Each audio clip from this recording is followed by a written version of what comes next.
कभी आपने सोचा है एक ऐसा माहौल जहाँ सब कुछ सामान्य लगता है लेकिन धीरे धीरे कुछ गलत महसूस होने लगता है। वो दरवाज़ा जो कभी बंद नहीं होता।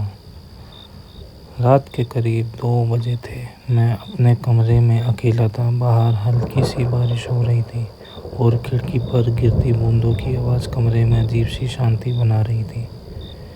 मेरे कमरे के ठीक सामने एक पुराना स्टोर रूम था। वो हमेशा बंद रहता था क्योंकि उसमें कोई जाता नहीं था। लेकिन उस रात जैसे कोई अंदर से दरवाज़ा खटखटा रहा हो। मैंने सोचा शायद मेरा वहम होगा, लेकिन फिर इस बार थोड़ी ज़्यादा तेज़ आवाज़ हुई। दिल की धड़कन बढ़ गई। मैंने धीरे से दरवाज़ा खोला और बाहर झाँका।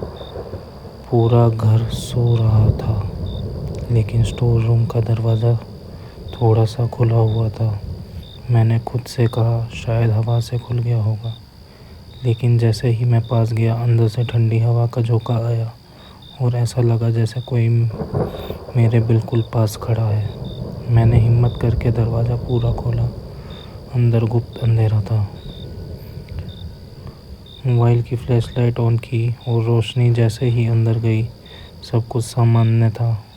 पुराने बक्से, टूटी कुर्सी और कोने में जाली। मैंने राहत की सांस ली और मुड़ने ही वाला था कि मेरे पीछे दरवाज़ा खुद ब खुद बंद हो गया। अब मैं अंदर फंस चुका था। कोई है? मैंने काँपती आवाज़ में पूछा। कोई जवाब नहीं, लेकिन तभी मेरे कान के बिल्कुल पास किसी ने फुसफुसाया, तुम धीरे से आए। मेरी सांस रुक गई। मैंने झट से पीछे देखा, कोई नहीं था। लेकिन मोबाइल की रोशनी जैसे ही नीचे गई, फर्श पर एक परछाई दिखी जो मेरी नहीं थी।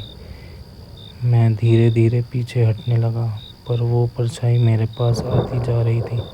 और फिर स्टोर रूम के कोने में रखे पुराने आईने में मैंने देखा एक चेहरा जो मुझे ही घूर रहा था, लेकिन उसकी आंखें पूरी तरह काली थी।